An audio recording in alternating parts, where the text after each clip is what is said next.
અરવલ્લી જિલ્લા પોલીસે ટ્રાફિક વ્યવસ્થા સુધારવા 2 નવી ક્રેન સેવા શરૂ કરી છે.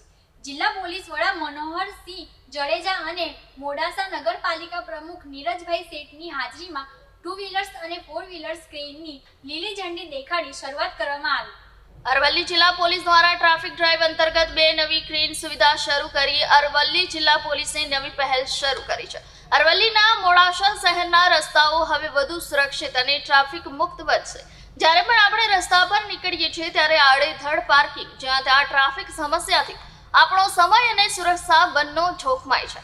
પણ હવે અરવલ્લી જિલ્લા પોલીસ એક્શન મોડમાં આવતા જાહેર રસ્તા પર ટ્રાફિકમાં અડચણરૂપ વાહનો ખસેડવા માટે 2 વ્હીલર અને 4 વ્હીલ 2 ક્રેનનો જિલ્લા પોલીસ વડા મનોહરસિંહ જાડેજા અને નગરપાલિકા પ્રમુખ નીરજભાઈ શેઠ સહિત મોડાસા નગરના ટ્રાફિક સમિતિના હોદ્દેદારો, શહેરના અગ્રણીઓએ લીલી ઝંડી આપી ટ્રાફિકની કામગીરીને કાર્યરત કરી હતી.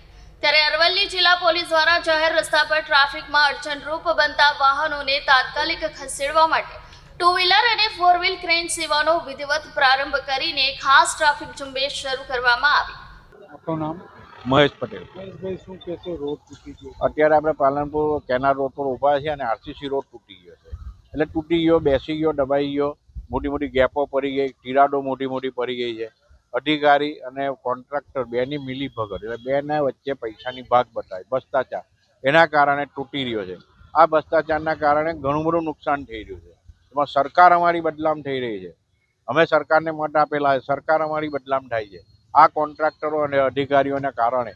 કારણ કે આ રોડ જે છે ને, રોડ આ 30 વર્ષથી સુધી ચાલે એવા આરસીસી રોડ બનાવવાની વાત છે. તો 30 વર્ષથી તો વાત જ બાજુ હોય, 7-8 મહિનામાં તૂટી જાય તો હું માનવાનું? ચોખ્ખી વાત ફલિત છે કે આમાં ભ્રષ્ટાચાર થયો છે. એસએમસીને ફરિયાદ કરી? મેં મ્યુનિસિપલ કમિશનરથી અને વિજિલન્સ ઓફિસરને ફરિયાદ કરી છે મેલ દ્વારા. કોઈ જવાબ નહીં આપશે. કોઈ પણ મેલના જવાબ આ લોકો આપતા નથી. આગળના દિવસોમાં રોડ નહીં બનાવે તો તમે શું કરો? તો હું મુખ્યમંત્રીશ્રીને ઉપર રજૂઆત કરીશ અને નહીં માનશે તો ગામના લોકો સાથે ભેગા મળીને આંદોલનની યોજના કરીશ.